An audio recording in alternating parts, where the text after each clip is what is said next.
Hello and welcome to the course. I'm Daniel, and in this short video, I will go through 3 things that we believe are important for you to know before you dive into the actual content of the course.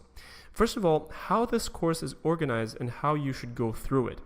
We have designed this course so that it works best if you watch the lectures one by one in turn, because we've selected and sequenced the concepts in this course so that they make sense and click along the way. Now, the course has 4 main chapters: the absolute Scala basics, object-oriented programming in Scala, functional programming in Scala, and pattern matching, which is one of the most powerful Scala features, and it's big enough that it deserves its own chapter. Now, every chapter, as you noticed, is followed by these special sections that we like to call skill vaults.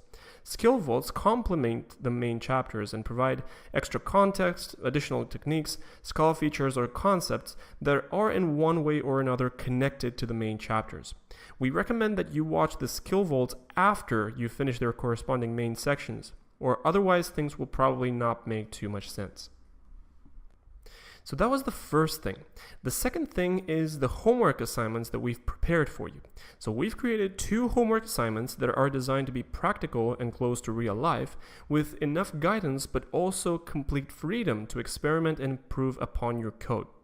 The first assignment is a virtual file system, and you should start the assignment when you're done with half the course materials, that is, the absolute Scala basics and the object-oriented programming chapters, plus their corresponding skill vaults. So you will find the supporting instructions and the starting projects for the first assignment right here at the end of Skills Vault Part 2. The second assignment is a small configuration language parser and interpreter, and you should start working on this one after you've gone through all the course materials, as this exercise is a little bit more difficult. We have added instructions and started projects at the end of the course, at the end of Skills Vault Part 4. So we talked about 2 of the 3 things that I wanted to talk about. So we talked about the course structure and the homework assignments. The third thing that I wanted to talk to you about is your development environment, or where exactly you should actually write code in. We have 2 options here. The first option is to go ahead and download and install a Scala IDE on your computer. We recommend IntelliJ, and we have attached the starting projects for your homework assignments as IntelliJ projects. To install IntelliJ, go to jetbrains.com and select IntelliJ, and you should reach this download page where we invite you to install the Community Edition, which is one of, if not the best IDE, which is free. After you download and install IntelliJ, you will be asked what language and framework support you should add for your IDE. For this course, it's important that you install the Scala plugin for IntelliJ, which allows you to write, compile, and run Scala code on your computer. We have provided links to the JetBrains download page right attached to this exact video that you are watching right now.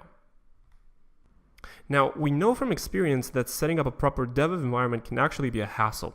So we have prepared for you a virtual machine with a Linux operating system that has everything installed and properly set up for you. We have attached a link to the virtual machine to this exact video as well. You can see it here in the description. This is a Virtualbox virtual machine. To use it, you should install Virtualbox, which is free Oracle software that can create and run virtual machines. So you can go ahead to this link to the Virtualbox download page and download the Virtualbox binary for your operating system. The installation should be straightforward, and after that, you should go ahead and click on this link, the Virtualbox virtual machine with IntelliJ plus homework starting projects and instructions, download the virtual machine, which is pretty big, around 2 to 3 gigabytes, and unzip it, and you should be able to run it with Virtualbox. Now, if everything runs correctly, you should be able to open the Virtualbox VM with Virtualbox, and you should be able to see it in the Virtualbox Manager. And if you go ahead and run the VM, you should be able to see a full-fledged Linux VM in a window on your computer. We have everything set up for you. We have IntelliJ, and we have the 2 projects, starting projects for your homework assignments, as well as instructions for both. If you run into any problems at all, check out in the course forum, and feel free to both ask and contribute with solutions of your own. And that, folks, should be it. You should have all the information you need to start diving into this exciting technology and learn to write and think code differently that you're probably used to. I hope you enjoyed this course as much as we had fun creating it. Happy hacking!